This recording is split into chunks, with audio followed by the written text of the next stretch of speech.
Today we're taking a look at capturing wildlife photography with adapted lenses.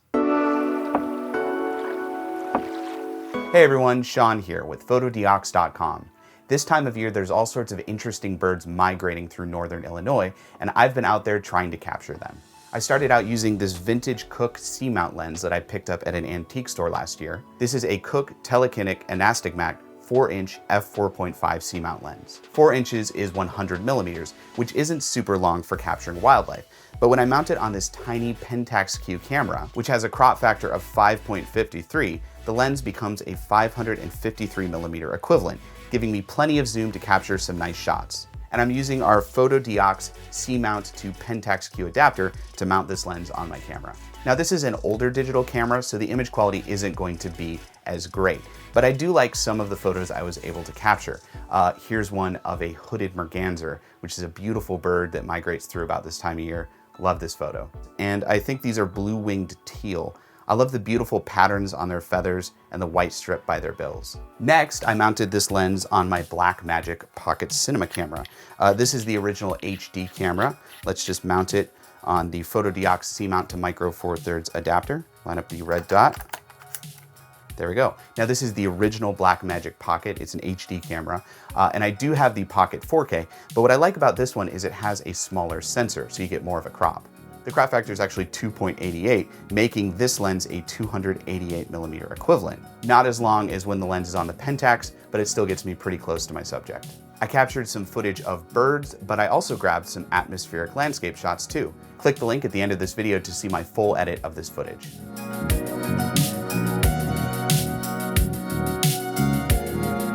Shooting with vintage C-mount primes is a lot of fun, but what if you want something sharper and newer? Well, I happen to have here my Canon EFS 55mm to 250mm lens, and I'm adapting it to my Sony a7S II with our Photodiox Canon to Sony Fusion autofocus adapter. This adapter lets me use the electronic aperture control, image stabilization, and autofocus of my Canon lens. Pretty useful. Now, I don't have an APS-C Sony camera, so I used the APS-C crop mode in my Sony a7S II. And the 1.5x crop got me a 375mm equivalent when zoomed all the way in. Not long enough to get super close on my subject, but I still got some nice images. There were a ton of red-winged blackbirds out, so I got some fun photos of them. These birds are fearless, so you can get pretty close to them. Got a photo of a mallard. Some kind of faraway photos of some rarer birds I couldn't really identify. And I also just captured some nice nature landscape shots. What if you want an adapted lens that's even longer? Well, last year I used this 500mm 5-star f8 lens on my Blackmagic Pocket 4K and got some really cool footage. The lens is a T-mount lens, so I used our Photodiox T-mount to Micro Four Thirds adapter to mount it on my Pocket 4K, and with the 4K's 1.9x crop, this was close to a 1000mm equivalent lens. Not too shabby.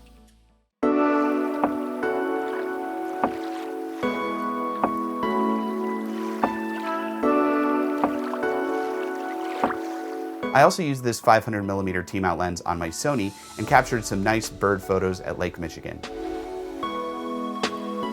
Here's a grebe, a weird looking bird. Look at that red eye. And here's some photos I captured of sunbathing turtles. Love these little guys.